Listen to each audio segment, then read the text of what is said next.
प्यारे दोस्तों, एक राजा था। उसने अपने मंत्री परिषद में एक ऐसे व्यक्ति को नियुक्त करना सोचा जिसमें समाज सेवा की भावना कूट कूट कर भरी हो, जो लोगों के दुख दर्द को समझे और उसे दूर करने का प्रयास करे। इससे राज्य में जन कल्याण की योजना बनाने और उसे लागू करने में मदद मिलेगी। इसी सोच में राजा ने अपने सिपाहियों की मदद से महल आने जाने वाले मुख्य मार्ग पर एक बड़ा पत्थर रख दिया। वह पत्थर इतना वजनी अवस्था कि कोई भी व्यक्ति थोड़ा प्रयास कर उसे हटा सकता था। स्वाभाविक है, उस बड़े पत्थर से उस मुख्य मार्ग पर आने जाने वाले राहगीरों को तकलीफ होने लगी। तकलीफ तो उस सवारी गाड़ी को ज़्यादा हो रही थी, जैसे बैलगाड़ी, घोड़ा गाड़ी और उसको खींचने वाले जानवरों को, क्योंकि उस बड़े पत्थर के कारण उसे सवारी गाड़ी को रोज सड़क के किनारे, मुख्य मार्ग के किनारे बने गड्ढे से होकर पार करना पड़ता था। लेकिन फिर भी किसी व्यक्ति ने उस पत्थर को हटाने की जहमत नहीं उठाई। हाँ, वो जब क्रॉस करने लगते थे, जब गुजरने लगते थे, तो राजा के सिपाहियों को खरी खोटी सुनाते, कोसते और निकल जाते। यह क्रम कई दिनों तक चलता रहा। एक दिन एक युवक उस मुख्य मार्ग से गुजर रहा था।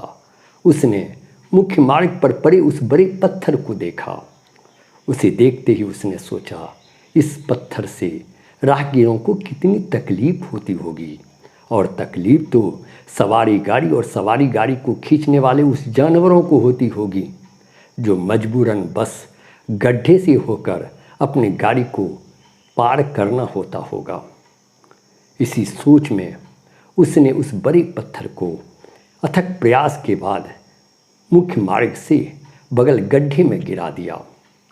लेकिन पत्थर हटाने के क्रम में ही पत्थर से दबे एक पत्र मिला, जो राजा का आदेश पत्र था। उसने हाथ में उठाया।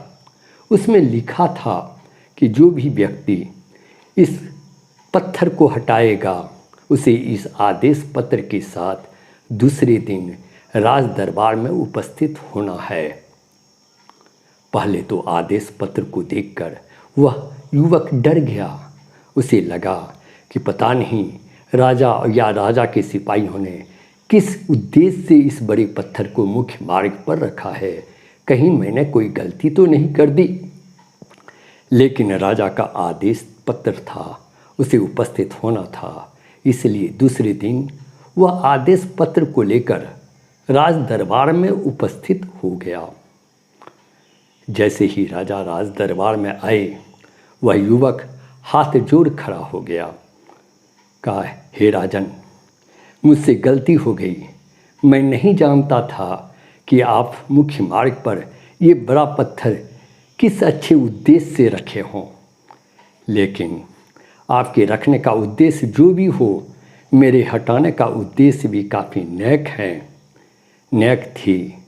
मैंने सोचा कि इस बड़े पत्थर से राहगीरों को बहुत तकलीफ होती होगी, उससे भी ज़्यादा सवारी गाड़ी और सवारी गाड़ी को खींचने वाले जानवरों को होती होगी, जिसे गड्ढे से होकर अपने गाड़ी को पार करना होता था।